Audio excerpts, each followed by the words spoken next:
So आपण आज सकाळी एक ट्रेड दिला होता टेलिग्रामवरती. म्हणजे मी डेली एक ट्रेड देतो, जो मी घेतो पर्सनली, आणि डेली आपण एकच ट्रेड घेतो. तो सकाळी मी ग्रुपवरती अपडेट केला होता. तर त्या ट्रेडचं काय झालं, त्याचा रिझल्ट काय होता तो बघूयात आपण. बिकॉज मार्केट कंडिशन थोडासा वेगळा होता, सो ते बघूयात काय झालं ट्रेडचा. सो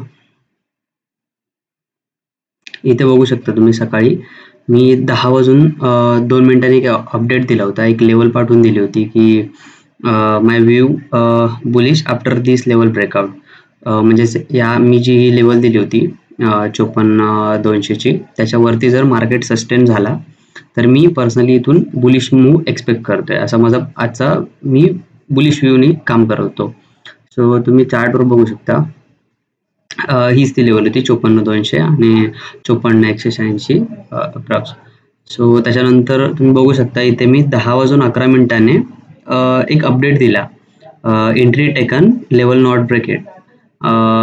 327ला माझी एंट्री झाली 54,200च्या स्ट्राईक प्राइसमध्ये. पण इथे मी बघू शकता तुम्ही, आपली जी ऍक्च्युअल लेवल होती ती ही होती 54,200, पण माझी जी एंट्री झाली होती ती थोडीशी ॲग्रेसिव्ह झाली होती, आणि जो की मी इथे अपडेट दिलाच होता की अर्ली एंट्री टेकन.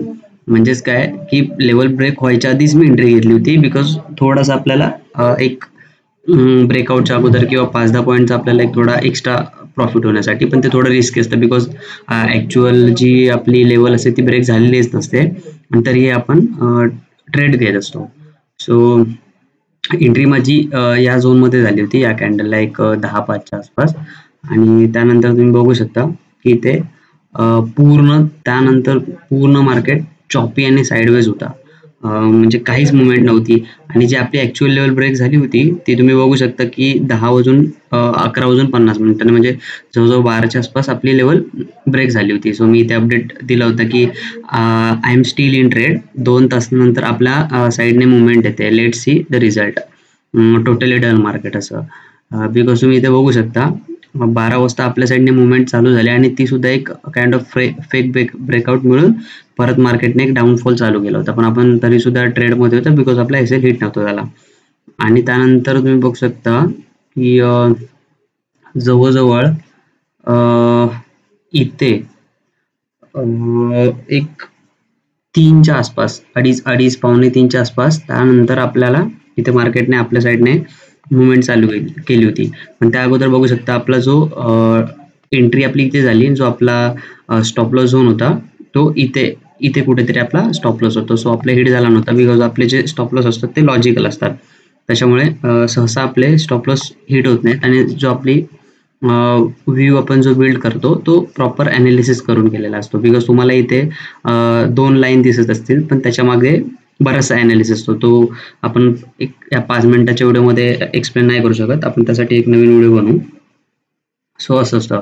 त्याच्यानंतर तुम्ही बघू शकता 2:30 पावणे 3च्या आसपास आपला जो टार्गेट होता, हा जो होता तो आपला फर्स्ट टार्गेट होता. आणि इथे जो आपला टार्गेट होता एक 200-210च्या आसपास, जो आपला सेकंड टार्गेट होता तो आपला हिट झाला होता. आणि हा टार्गेट हिट व्हायला जवळजवळ आपल्याला 5 तास लागले होते, 5 तास आपल्याला लागले होते. 90 points capture after 5 hours, steel in trade since morning. म्हणजे मी सकाळपासून हा ट्रेड होल्ड केला होता. मी असं नव्हतं केलं की इथे डाऊन साईडचा ट्रेड घ्या किंवा इथे परत अप साईडचा घ्या, असं मी स्कॅल्पिंग टाईप काहीच केलं नव्हतं. मी माझ्या व्ह्यूला स्टिक होतो. माझा व्ह्यू जो होता तो बुलिशच होता. मी एक्सपेक्ट करत होतो की आज एक स्ट्रॉंग मोमेंटम येईल असा अप्पर साईडला, जो की आला, पण तो थोडा लेट आला. सो आपण म्हणजे एवढा टाइम आपण होल्ड कसं काय करतो trade.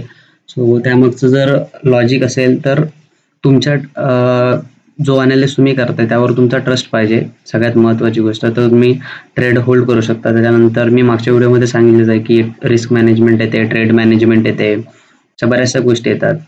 So plus market sentiment असतात, ते सुद्धा बघितले पाहिजेत की काय आहेत, त्याच्यानुसार आपण ट्रेड करतो आणि त्याप्रमाणे आपण थोडा होल्ड करतो. आणि दुसरं बघितलं तर प्रॅक्टिस तर करावीच लागते आपल्याला. जेवढं तुम्ही चार्ट बघाल तेवढं तुमची एक मसल मेमरी क्रिएट होते. म्हणजे जेव्हा पण तुम्ही असं ट्रेड केलं तेव्हा तुम्हाला चार्टवरती जाणवतं की हा हे सेम चार्ट मी मागे कुठेतरी बघितलं. तर सो होल्डिंगला एक तुम्हाला एक थोडासा कॉन्फिडन्स येऊन जातो, बिकॉज तो तुम्ही जो चार्ट असतो तो कुठेतरी अगोदर बघितलेला असतो. सो आपल्या माइंडमध्ये एक मुवमेंट असते की हा इथून एक अप्पर साईडची किंवा डाऊन साईडची आपण एक्सपेक्ट करतोय. सो असा होता आपला ट्रेड आजचा. सो आपण 4-5 तास होल्ड केला, त्याच्यानंतर जे आपण पॉईंट्स कॅप्चर केले होते ते होते 110 पॉईंट्स. सो इथे मी मेसेज टाकून दिला 110. जो हा प्रीमियम होता तो 150 पॉईंट्स आपल्याला दिले, पण आपला जो ट्रेल एसएलिट होता, ट्रेलिंग स्टॉप लॉस प्रॉफिट मध्ये असतो तो आपला 110 पॉईंटच्या इथे आपण कॅप्चर केले आज पॉईंट. आणि इथे मी मेसेज टाकून दिला done for the day, always trust on your analysis, done for the day. So असा होता आपला आजचा ट्रेड. सो आपला अनालिसिस आवडत असेल किंवा आपलं जे ट्रेड करण्याची पद्धत आवडत असेल, बिकॉज आपण एक डेली आपण एकच ट्रेड घेतो, असं आपण नाही करत की दिवसाला 5-10 स्कॅल्पिंग सारखे वगैरे ट्रेड घेतले. आपण एकच ट्रेड घेतो आणि आपल्या व्ह्यूला आपण स्टिक राहतो. आणि इथे तुम्ही दुसरा एक तुम्हाला दाखवायचं झालं तर इथे आपण एक ट्रेड घेतला होता काल. तुम्हाला मी इथे अपडेट केला होता ग्रुपमध्ये. ओके, हाच LIC मध्ये, LIC इन्शुरन्स इंडियामध्ये. सो इथे बघा, तुम्ही इथे बघू शकता 1017च्या आसपास मी एक अपडेट टाकून दिलं होतं की new swing position build in LIC. आणि काल आपण ट्रेड घेतला आणि आज तुम्ही इथे बघू शकता काल LIC घेतला, आज 3% इसको बोलते अनालिसिस.